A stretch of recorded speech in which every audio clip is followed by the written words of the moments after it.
श्री सुखदेव जी से राजा परीक्षित कहने लगे, हे महामुने, किस कारण से देवताओं ने बृहस्पति को त्याग कर विश्वरूप को अपना पुरोहित स्वीकार किया?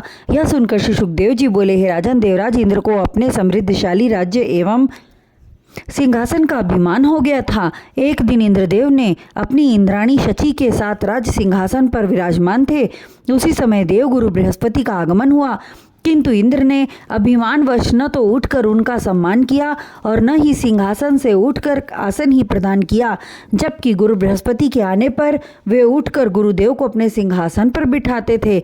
बृहस्पति जी उसी क्षण समझ गए कि देवराज को ऐश्वर्य का मद छा गया है और तुरंत ही वहां से रुष्ट होकर वापस अपने निवास स्थान पर लौट गए। जब देवराज इंद्र को होश आया तो बहुत पछताने लगे और विचार किया कि जिस गुरु की कृपा से मुझे धन एवं राज्य प्राप्त हुआ है, मैंने राज्य मद में चूर होकर उसी गुरु का अपमान किया। उनके क्रोध मात्र से मेरा संपूर्ण वैभव नष्ट हो जाएगा। अतः गुरुदेव के पास चलकर विनती करके अपराध क्षमा कराना चाहिए। और उसी समय बृहस्पति जी के घर की तरफ चल दिए। बृहस्पति जी अपने योग बल से जान गए कि इंद्रदेव आ रहे हैं, सो वे तत्क्षण अंतर्ध्यान हो गए। उनके घर को खाली पाकर अत्यंत निराशापूर्ण अवस्था में इंद्रलोक वापस लौट आए।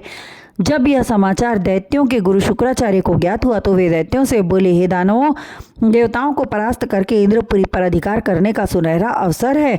शुक्राचार्य की आज्ञा पाकर वृषपर्वा ने सेना सहित इंद्रपुरी को घेर लिया। देवतागण परास्त हुए और अति व्याकुल हो पितामह ब्रह्मा के पास जाकर सब वृत्तांत कहा। ब्रह्मा जी बोले, हे इंद्रदेव, तुमसे बड़ा भारी अपराध हुआ है। तुमने अहंकार के वशीभूत होकर देवगुरु बृहस्पति जी का अपमान करके अनुचित कार्य किया है, जिसके कारण तुम्हें दैत्यों से हार खानी पड़ी। अब कल्याण इसी में है कि त्वष्टा के पुत्र विश्वरूप को अपना पुरोहित बनाओ, क्योंकि विश्वरूप बड़ा तेज तपस्वी एवं ज्ञानी है।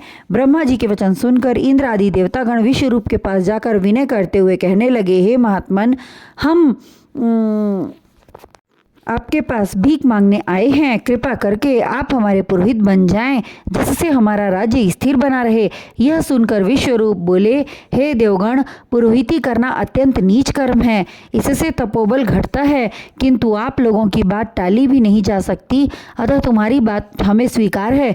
इस तरह विश्वरूप ने देवताओं का पुरोहित बनना स्वीकार किया और उनके प्रयत्न से देवताओं ने असुरों पर विजय प्राप्त की और इंद्र जी इंद्रासन पर विराजमान हुए।